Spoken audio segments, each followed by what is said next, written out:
বছর শেষে আমাদের মাঝে ফিরে এলো আবারও কোরবানির ঈদ।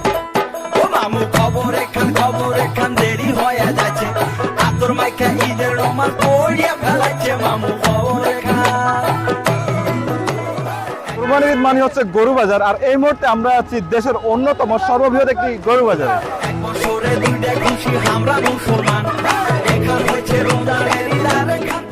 হাতিয়া বাজার নোয়াখালীর হাতিয়া উপজেলার একটা বাজার হলেও সারা দেশে এই বাজারটি খুবই সুপ্রসিদ্ধ ও সুপরিচিত গরু, মহিষ, ভেড়া, ছাগল সহ আরো নানা পশু ক্রয় বিক্রয়ের জন্য। যদিও প্রতি শনিবার ও মঙ্গলবার এই হাটটি বসে, তবে কোরবানির সময় এটা অনেক বেশি জমজমাট হয়ে ওঠে। দেশের নানা প্রান্ত থেকে এইখানে কোরবানি পশু নিয়ে আসা হয় বিক্রি করার জন্য, আবার দেশের নানা প্রান্ত থেকে মানুষজন এইখানে এসে কোরবানি পশু কিনে নিয়ে যায় তাদের কোরবানি দেওয়ার জন্য। সকাল 10টা থেকে কেনাবেচা শুরু হয় এবং চলে একেবারে সন্ধ্যা পর্যন্ত। দেশের অন্যান্য বাজার থেকে এই বাজারে দাম তুলনামূলক কম থাকায় অনেক দূর দূরান্ত থেকে মানুষ পশু কেনার জন্য ছুটে আসেন। ছোট গরুগুলো 30 থেকে 40 হাজারের মধ্যে শুরু হয় এবং বড় গরুগুলো কয়েক লক্ষ টাকা পর্যন্ত দাম উঠে থাকে এই বাজারে। কোথা থেকে আসছেন? আমরা ভাইয়া কোম্পানিগঞ্জ থেকে এসেছি। কি জন্য আসছেন? গরু কেনার জন্য? গরু ক্রয় করার জন্য।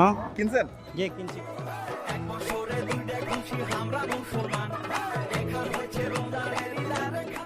আজকের এই ভিডিওটি ভালো লাগলে শেয়ার করে দিতে পারেন, আমার পেজটা ফলো করে রাখতে পারেন। পরবর্তীতে কোন বাজারের ভিডিও চান সেটাও কমেন্ট করে জানাতে পারেন। বিদায় নিচ্ছি, আসসালামু আলাইকুম রহমতুল্লাহ।